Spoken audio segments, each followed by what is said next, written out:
Welcome to Correct Color's look at color management and print process control for large and grand format inkjet printing.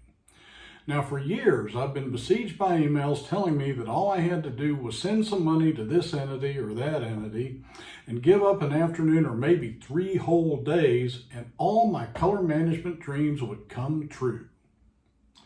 Well, I'm not so sure about that. Is there anybody out there in the world who can get to be an expert at anything in 3 days? I don't know, maybe there is, but I can tell you that color management, let alone print process control, ain't it. So let's call what follows a detailed and correct overview of what is actually involved. It's first of a 2-part series, and I hope you enjoy.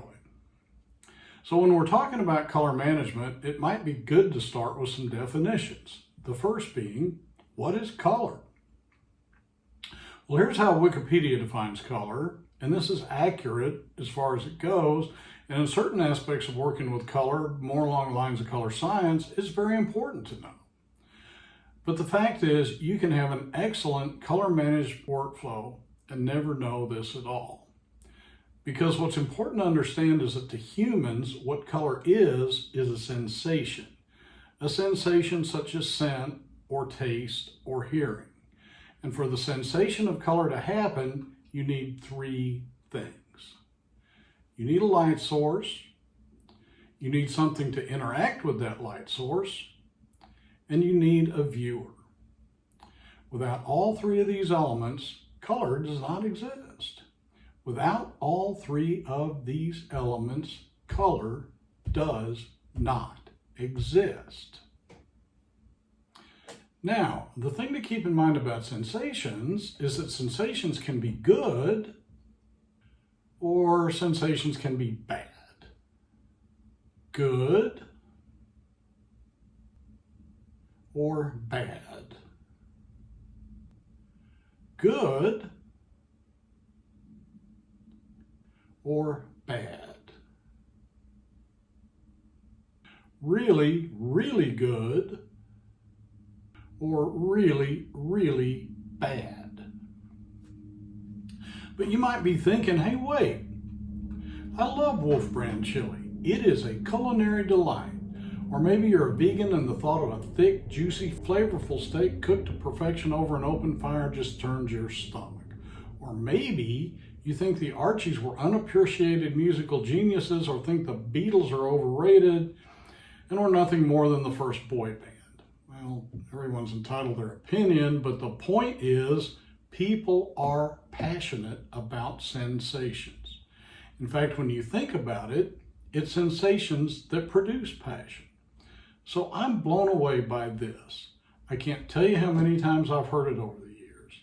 I'll ask some owner of some large format printing company somewhere how they're doing with color management, and they'll answer, oh, my color's okay. My customers don't complain. Really, that is your standard for your business. My customers don't complain. Really. True story. A few years back, I was doing a color management project for a fairly large company with several locations around the country. And my wife worked at a children's book publishing company here in Austin, Abrams Learning Trends. And every year, Abrams Learning Trends had some pole banners printed.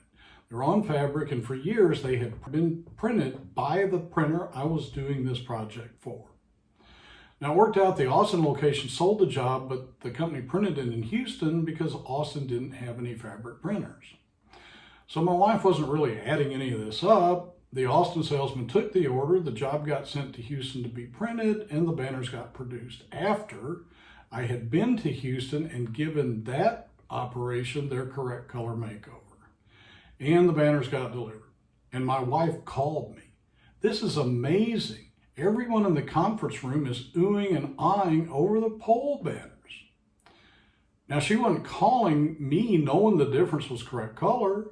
She was calling because it was interesting, it had to do with color, and she thought I might find it interesting. Well, yeah, I did all right. The thing is, these people had been printing these banners for years. They always accepted them, they always paid the bill, They always paid the bill on time. They never complained. But if anyone had walked in the door seeking their business, they would have been a pretty easy sale. Think they would after they all got together and loved the banners, the new banners, the correct color banners? I don't. Color is what you sell. Color is what separates you from your competition, for better or for worse. So, in the inkjet printing industry, how do you put the sensation of color to work for you? Well, you do that with color management, which you really can't do without print process control. Okay, so what is color management anyway? No doubt you've heard the term for years, and no doubt you've heard a lot of people claim to know all about it and pontificate at length about it. But still, what is it? Well, here's a couple things it's not. It's not trial and error. I had a guy tell me that one time. He did color management by trial and error. Seemed pretty proud of it too. But keep in mind that every trial and every error is time and materials in the dumpster. It's not color matching either. If you print anything that looks like this and try to chase down color with it, you're doing that because whatever color management you're using isn't working. And I'm guessing you've never sold any of these patch sets to a client. They all, and the time and materials to print them, wind up in the dumpster. See, the goal of color management is to print the best possible reproduction of every file you print for sheets you print. Every printer, every media, every time. Do that and you'll have a bunch of happy customers and happy bankers as well. Yeah, okay, so again, what is color management? Well, color management is the process that enables the moving of pixel color values between different color spaces while maintaining their greatest possible fidelity to their original color appearance. And that's it. That's a digital definition, and there is one caveat we'll get to, but it's just of a definition. This is what color management is. And note the two most important terms here, pixel and color space. So, what's a pixel and what's a color space? A pixel is a picture element. It's the smallest unit of complete color information in a digital image. And a color space is some group of colors and some means to define them. Okay, so most color spaces used in our industry are defined as RGB and CMYK color spaces. And we all know that, but what exactly does it mean? Well, there are overlapping terminologies in this industry that can be confusing, and the descriptions of RGB and CMYK are good examples. We tend to think of RGB and CMYK as processes, which of course they are. Monitors reproduce color with red, green, and blue primaries, and most printers are CMYK devices in that they reproduce color with cyan, magenta, yellow, and black primaries. And that can get confusing. Surely you've heard or said, how can I send an RGB file to my printer? My printer is CMYK, it needs CMYK. Kind of funny though that no one ever asked how their monitor can reproduce a CMYK file. It's an RGB device after all. How does it do that? Well, the reason is that when we talk about RGB or CMYK in this context, we're not talking about a reproduction process. We're talking about pixel definitions in a file. And this is an important concept to grasp. Most people who work with digital images are aware pixels exist, but they don't really think about them. We tend to think of our files as images, as the visual effect of the pixels we create when they're viewed together at a distance. But understand and make no mistake about it, to the devices and software that create them, manipulate them, and reproduce them, they're not images. They are pixels. For example, let's take an image, Drill all the way down and you'll see the individual pixels. So let's take a look at one.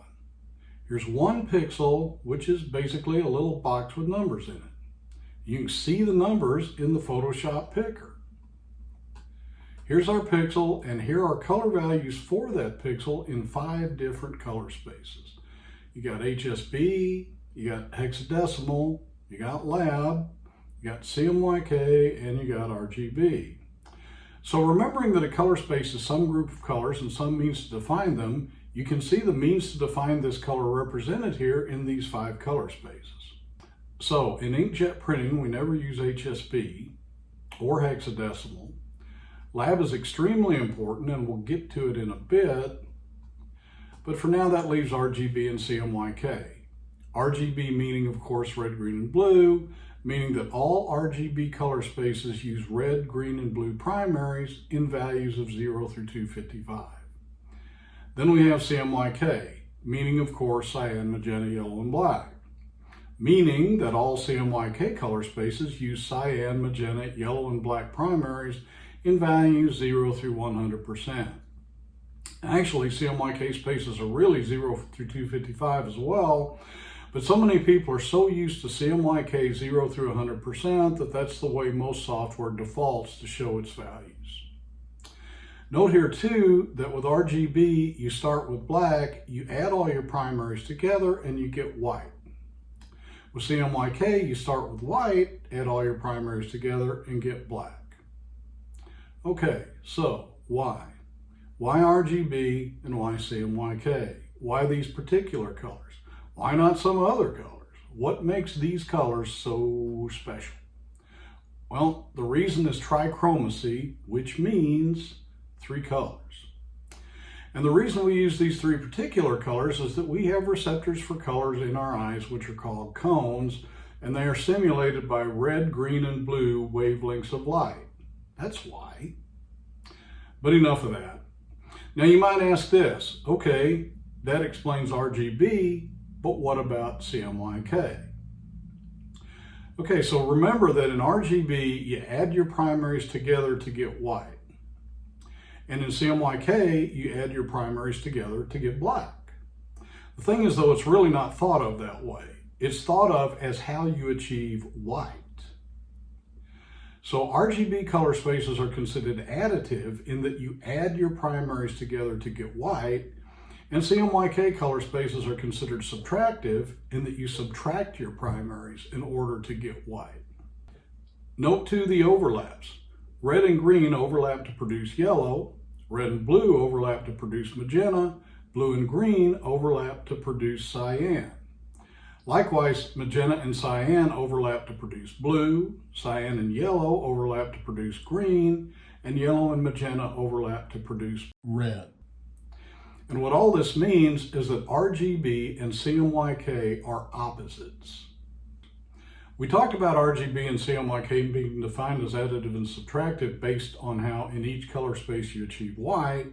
That's because what's known as the white point, as white can get in a particular color space, is ground zero for any RGB or CMY color space. For example, not sure how well this will show up on whatever you're viewing this on after it's been through YouTube, your monitor, whatever else, but these are representative white points that several media correct color has profiled over the years. You got some vehicle wrap, a little coroplast, some MDO board, reflective vinyl, Epson photo luster, some koozie material, little Chromlux metal, textured watercolor, metallic canvas, and even some clock face material. Point is that obviously none of these is pure white, but when making a profile for each of them, the represented color is the white point of that profile, and a profile is a unique color space. Okay, so we go back to our light source, our object interact with the light, and our viewer. Note now that the light can interact with an object in 2 basic ways. It can illuminate it from behind, shine through it, and in this way, note that light passes through the object to the viewer. Note that in this case, light follows a direct path. It doesn't have to bounce off anything to reach the viewer. If light doesn't shine through an object, it's going to reflect off of it. Now note, the harder and glossier and shinier an object is, the less light will reflect off it in different directions and the more light will reflect directly to the viewer. However, the more toothy, matte, or dull the surface, the more light will reflect away and not reach the viewer. It's this difference, light that reaches the viewer transmissively or as a reflection, that explains RGB and CMYK being opposites, and RGB being additive color and CMYK being subtractive color. So far, in creating RGB and CMYK color spaces, we're contending with differing white points and with CMYK with differing reflectivity. But wait, there's more! RGB and CMYK values are not constants either. You'd think they would be, and a lot of people do. But RGB and CMYK are not clearly defined. Here are some representative RGB color spaces, which you may or may not see a great deal of difference depending on your screen, blah, blah, blah, but they are all different. Here's a non-Retina MacBook Pro, a Retina MacBook Pro, a Kodak SureLab, an IPF 9400 printing on Moab Slick Rock. And here are some CMYK color spaces. You got your primaries for swap, an Oki M64 printing on wrap material, a Vanguard 300 printing on cardstock, Sawgrass ink on Chromlux metal, and an HP 500 flatbed printing on a football. Well, football material anyway. So in every RGB or CMYK color space, you've got different white points, different primary color values, different primary color densities, and different media reflectivity, which means that all RGB and CMYK color spaces are what is known as device-dependent color spaces, meaning that you can't just say CMYK and you can't just say RGB. That's not enough definition. You're saying that it means to define your colors in your RGB or CMY color space, but you're not saying any way to determine what those colors are. To demonstrate, here's a representation of the RGB color space known as sRGB. And a representation is what it is. For this little demonstration, all you really need to do is visualize the little box on the right as all the colors the human eye can see. It isn't really, of course, but pretend. The colors inside the black outlined area are the groups of colors that are in the color space sRGB. And since this is an RGB color space, we know that the means to define them is red value, green value, blue value, 0 through 255. So sRGB has been around forever and is pretty ubiquitous, and is the default color space in all Adobe applications as well as most others. But where it came from is that several years ago, HP and Microsoft dreamed it up. My understanding is as a representative color space of the average RGB monitor. But what sRGB is lacking is a lot of cyanic blues and some greens that most CMYK devices can hit. So as a color space for working with images that are going to print, it has some built-in limitations. So, and the origin story is a little more complex, but suffice it to say that in 1998, Adobe came out with a color space to address this. Adobe RGB 1998. So now the colors contained in the red outline are the group of colors contained in Adobe 1998. But again, this is an RGB color space, so these colors are also defined as red value, green value, blue value, 0 through 255. Now this is the CMYK color space known as SWAP. SWAP being an acronym for Specifications for Web Offset Publications. So basically, SWAP equals Time Magazine.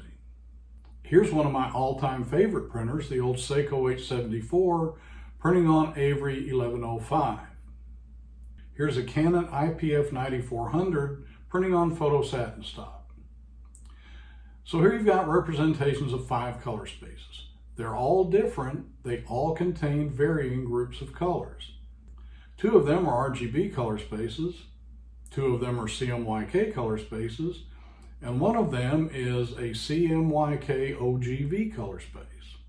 And what that means is that in this color space, in addition to there being cyan, magenta, yellow, and black primaries, there are also orange, green, and violet primaries. 2 things to remember here. First is that the only colors that exist in all the color spaces are the area where they all overlap. And that's critically important because, say, if you've got a photo that's an Adobe 1998 RGB, you're going to print it on the Seiko Unwrap material, but you think you've got to convert it to CMYK first, what that means if you're just using the defaults in Photoshop is that you've just converted it to swap, and you just chucked a good deal of printer capability right into the dumpster. And if you just converted and saved, there's no climbing into the dumpster to getting it back. Those colors are gone forever. Here's the way that works in the real world. The way it works is that for every file you reproduce, you can think of 3 color space iterations it's going to pass through. There's creation space, working space, and destination space. And your job and the job of color management is to get the color information in the creating space through to the destination space as accurately as possible, without corrupting it and without chucking any of it into the dumpster along the way. If you think about it, however you work with a digital image, the first thing you do is capture or create it. Next, somehow or another, you're going to do some refining or editing or cropping or color correction or whatever, but you're going to work with it in some application. And then you're somehow or another going to present that image to the world. Let's say you take a picture on your phone, crop it and do a little color enhancement in Photoshop, and then post it on the internet. In that instance, your creation, working, and destination color spaces may all be sRGB. But it is important to be aware of that. But let's say you took a picture with a high-end camera, you work to get it exactly just like you like it, and then you're going to print it on a high-end printer. In this case, you might actually shoot the image in camera raw, then bring it from raw to RGB as ProPhoto. Then to do the edits, you might bring it into Adobe 1998 RGB, and then finally bring it to your printer profile at print time. Now note that this is correct. Eventually you do have to print this. So eventually your color is going to have to fit into the gamut of your printer. But this way you're not losing any color you don't have to lose or corrupting your color information in any way. As stated before, this next demonstration is purely at the mercy of YouTube's conversion and the screen on which you're watching, so I may have to ask for some visualization on your part. But what you see here is the full, bright, colorful image as shot. And what this is what you can print following this workflow. You lose a little, but not much, and only what is impossible not to lose. However, let's say you've been told that you have to send your printer CMYK. So you bring your image into Photoshop and convert it to CMYK, which, if you have your color settings in Photoshop set to the defaults, means you just converted it to swap. Lucky you. You could have had this, but instead you got this. And I'm betting even with YouTube and differing screens and what have you, that you're going to see how much you've lost. All the vivid colors just flattened up and died. You could have had this. You got this because you threw your color away, converting to a color space smaller than your printer profile. Now let's say you've got a rolling printer using VersaWorks RIP, and you've got an image that was given to you by a client, and they were pretty savvy, so they gave it to you as an RGB image in Adobe 1998. In that case, whatever you do to it before you print it, you'd better do it in Adobe 1998. So you do that, but then you were on Signs 101 this morning and everyone using a Roland said to use Max Impact in VersaWorks for really, truly wonderful, punchy color. And you get this. It's punchy, all right. It's also garish and doesn't match the file you sent the printer at all. You wanted this, you got this. You followed the rules. What happened? Wait, I know. That's the reason you should never use RGB. RGB sucks. My printer is CMYK. I need CMYK. I'll just convert my image to good old CMYK, which of course in the Photoshop defaults means swap. Once again though, I'd never get bad color management information from Signs 101, so I'm going to use Max Impact. And you get this. You converted to swap, tossing out a lot of good color in the process, but then sent this to the printer, and you got this. What happened? Well, Max Impact is what happened.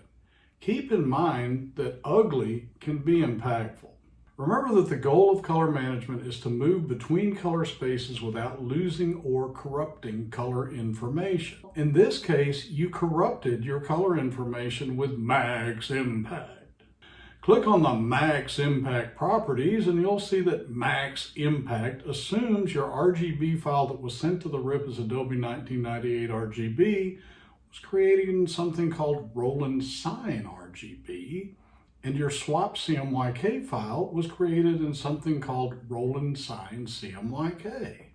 Now, since when you load VersaWorks, it does not put those two color spaces into the folder on your computer that Photoshop accesses for ICC profiles, and since they're not distributed with Photoshop, there's no way your client would ever have them. It's just about impossible that anyone created a file using them. So what's the point of them? They're both very large color spaces, and as a general rule, if you assign a larger color space profile to a file created in a smaller color space, it becomes oversaturated. So Max Impact assumes you aren't gifted or good enough at your job to send what you really actually wanted to print to your printer, and it garishes it up for you real good. Also note that Use Embedded Profiles box is unchecked, meaning that Max Impact won't recognize the color space of your file even if you want it to. There is one place for Max Impact. So, in large format inkjet printing, this is the path: creation space, working space, printer profile. Now, of course, different printers are different destination color spaces, different printers, different media, but the process is always the same. This is the path your images follow, but there are a couple other color spaces to be aware of. The first is the viewing space, and the second is any vector colors that are in your files as spot colors. Your viewing space is your monitor profile. I liken it to a window. It does nothing to alter the image you view through it, but it can have a great deal of effect on how you view it. What you want is a clean window, not rose-colored or with any other cast, so that you see your images as they actually are. And spot colors. Spot colors have become more and more important of late. And they are different in that if done correctly, they do not follow the regular routine. Done correctly, they tell the RIP exactly what color they want to print directly, bypassing the incoming color space altogether. So, how does all this work?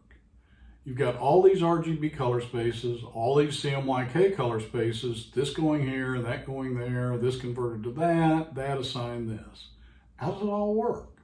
Well, what's needed to make it work is some color space that's not device dependent. Some color space which includes every color the human eye can see and has a unique identifier for every color. Luckily, such color spaces exist. They're known as vision spaces or profile connection spaces, and the one most commonly used is known as lab.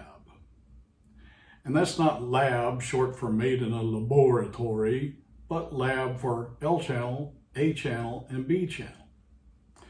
The L channel is luminosity or lightness, with 0 being black and 100 being white.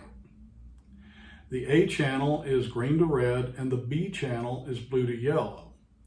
It works that green is A minus 120 to minus 1, and red is A1 to 120.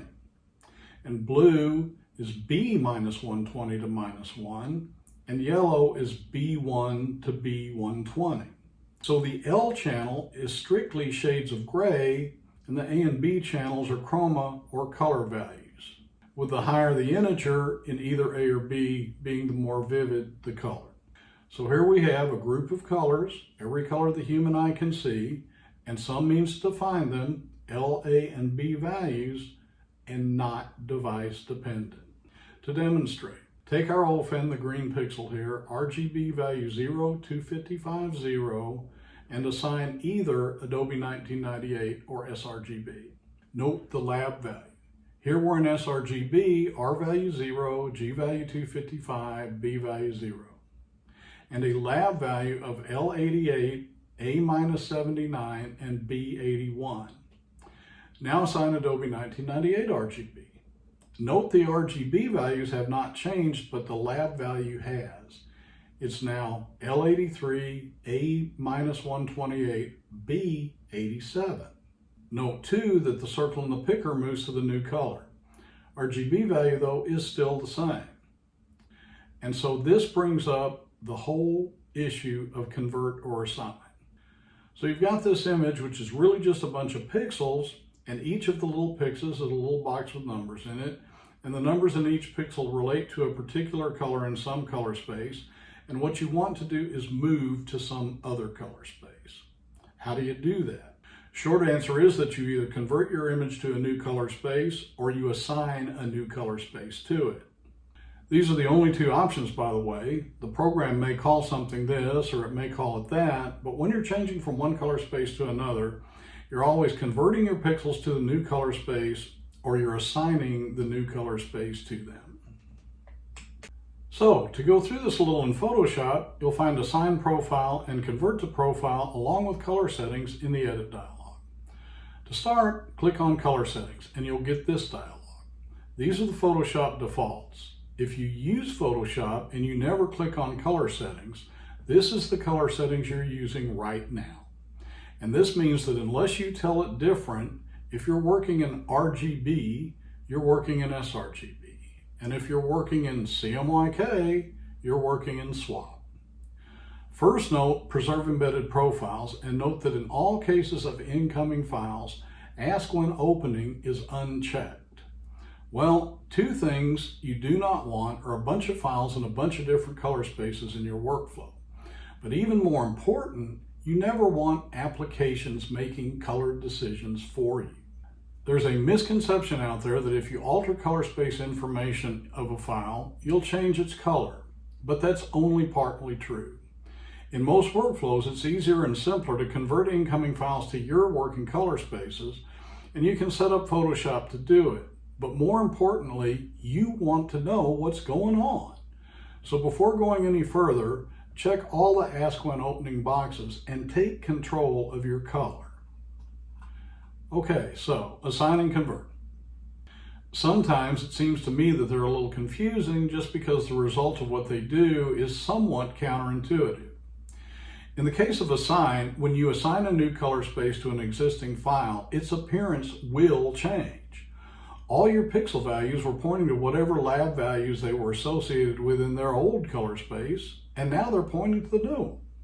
However, since you have not changed a single pixel value, you can always reassign your old color space and no harm, no foul. When you convert, however, you are converting every single pixel's color and numbers from the color space it was in to the color space you're converting to. In most cases, if done correctly, you'll see much less color shift than with assign. In fact, if you're converting from a smaller space to a larger space, you may see no shift at all. You probably won't. However, once you save, there's no going back.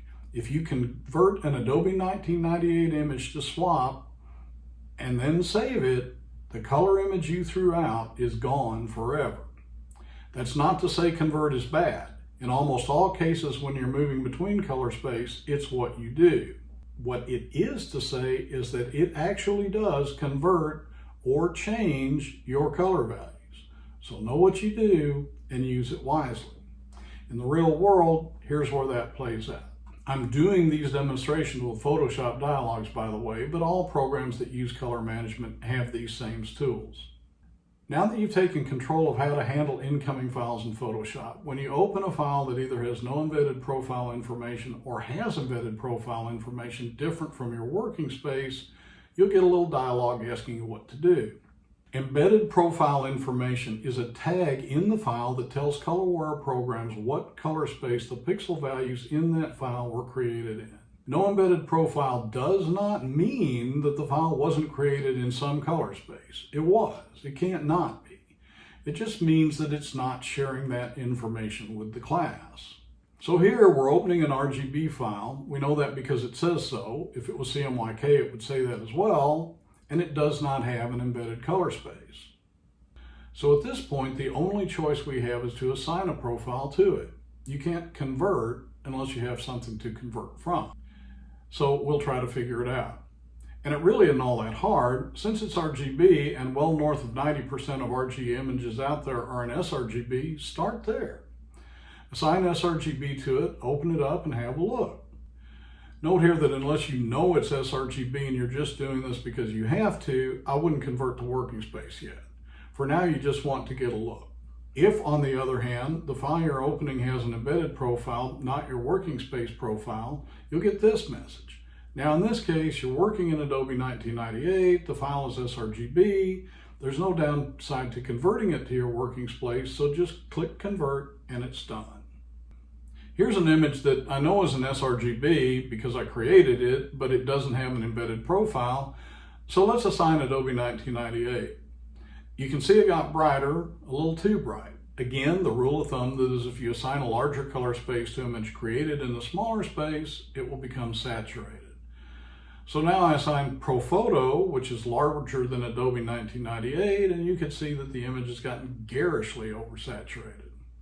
Here, for demonstration, I'm assigning the profile on an old laptop I had with a pretty small gamut, much smaller than sRGB, and you can see how washed out it looks. And just to take another swipe at max impact, here's Roll and Sign sRGB assigned. You'll notice that it looks just like the ugly print we got. And that's because they did the same thing. They assigned this profile at print time. But if for some reason I wanted this, I could do it here, then at least when I got this out to the printer, it wouldn't be a surprise. Now though, having gone on that journey, I can reassign sRGB. It's exactly back where it was, no harm, no foul. However, what happens if I convert to Roll and Sign RGB? Apparently, nothing. I haven't made the visual move to that ugly mess, but what I have done is change the color information in every single pixel in this image.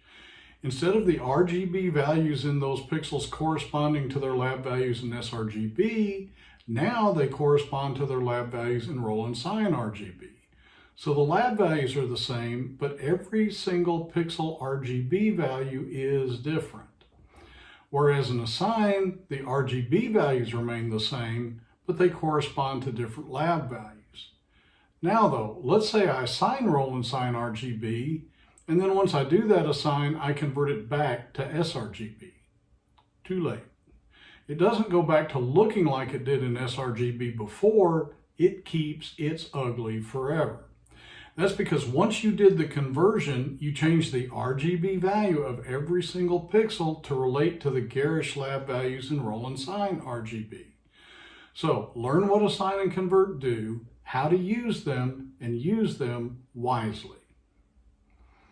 ICC profiles on Windows machines are stored in the folder C, Windows, System32, Spool, Drivers, Color. They're available there for all your ColorWare applications except most RIPs, which use their own profile folders. On a Mac, you find profiles in your user library, ColorSync profiles. Okay, let's shed this of its ugly. And for a little look at CMYK, let's convert this to swap. We lost a lot of color, but we kept the color integrity intact. All the same rules apply with CMYK as with RGB in these processes. Which brings us to rendering intents. Perceptual, relative colorimetric, saturation, and absolute colorimetric. Most people have heard of them, maybe use them for this or that, But what are they really for, and what do they really do?